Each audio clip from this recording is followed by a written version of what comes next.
La chronique ciné avec JPL.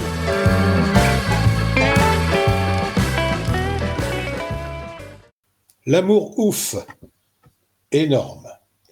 Pour son nouveau film en tant que réalisateur et scénariste, Gilles Lellouche a vu grand, très grand. D'abord avec le format, 160 minutes, et ensuite avec un casting 3 étoiles pléthorique. Jackie et Clotaire grandissent entre les bancs du lycée et les docks du port. Elle étudie, il traîne. Et puis leurs destins se croisent et c'est l'amour fou. La vie s'efforcera de les séparer, mais rien n'y fait. Ces deux-là sont comme les deux ventricules du même cœur. Cet énorme film n'a qu'un défaut, sa durée. Même si la romance est puissante, le côté film noir efficace, la mise en scène léchée et le casting à la hauteur des ambitions. Mais pourquoi 2h40, ça m'échappe. Ce film a fait irrésistiblement penser à cette valise trop remplie sur laquelle on doit s'asseoir pour réussir à la fermer. En situant son scénario dans le nord de la France des années 80, Lellouche a visé juste, contexte ouvrier d'un côté, montée du grand banditisme de l'autre, qui servent de toile de fond à ce chaos romanesque et ultra-violent, qui déborde d'un immense appétit pour le 7e art. L'histoire a été adaptée du roman de Neville Thompson, publié en 2000, par la cinéaste Audrey Diwan et Ahmed Hamidi. Le film a coûté 35,7 millions d'euros, s'installant comme l'un des films français les plus ambitieux de cette année.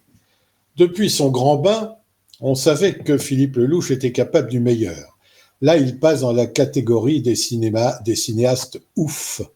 Et il y a là-dedans autant de coups de cœur que de coups de poing. Et passer du feel-good movie subaquatique à ce Scorsese à la française n'était pas un mince défi.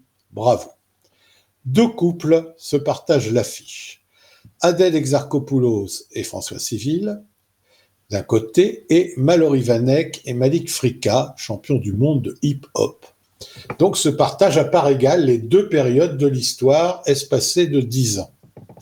Le couple adulte ne surprend plus car on connaît maintenant fort bien leur talent et leur force de conviction. L'intérêt, donc, se portera plutôt sur les deux plus jeunes qui sont de bien belles découvertes. Mais que dire des seconds rôles quand on peut citer la présence d'Alain Chabat, Benoît Poelvoorde, Vincent Lacoste, Jean-Pascal Zadi, Élodie Bouchez, Karim Leclou, Raphaël Quenard ou Anthony Bajon. Excusez du peu. Heureusement, la direction très inspirée de tout ce très beau monde nous permet d'oublier cette pléiade de stars pour se concentrer sur l'histoire. Et on mettra tout ce qu'il y a ici d'excessif sur le compte de la générosité. Petite remarque à une bonne partie de la critique institutionnelle qui a découvert ce film à Cannes et qui nous parle ainsi parfois encore de comédie musicale.